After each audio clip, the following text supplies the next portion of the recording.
Some people are already struggling to make ends meet, and now soaring prices at the grocery store are only making things worse. Chris Conte has more on the challenges some school districts are now facing as they try to help families who are struggling to put food on the table. How are you today? Good. We doing 2 and 2 today?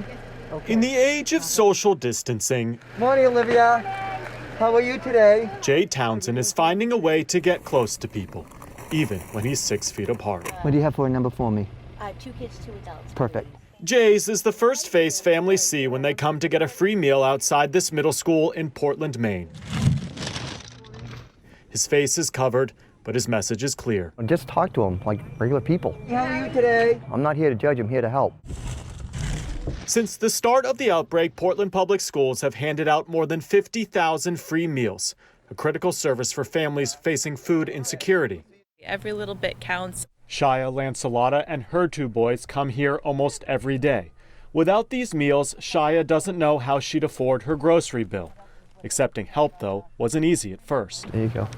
Just a pride thing, I guess. It's just kind of hard to accept, to make yourself vulnerable. It's really hard to do that as a human being. There you go. How are you today? Coast to coast, meal pickup sites like this one are only getting busier. It's about community. It's about lending a hand. Jane McLucas is the food service director for this picturesque coastal town where the economy has come to a halt.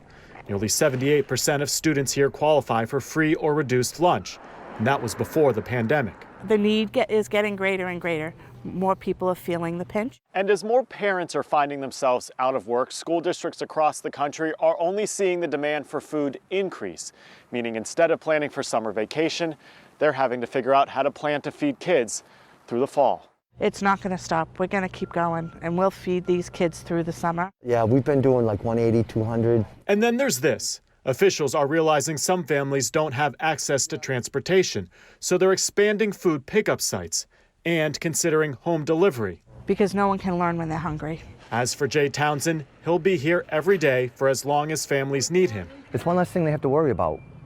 It's not hanging over their heads. Because making ends meet right now means relying on those willing to lend a hand. In Portland, Maine, I'm Chris Conte reporting. The USDA announced new measures today that allow school districts across the country some flexibility on how they offer free and reduced priced meals. Those waivers are now extended until August 31st.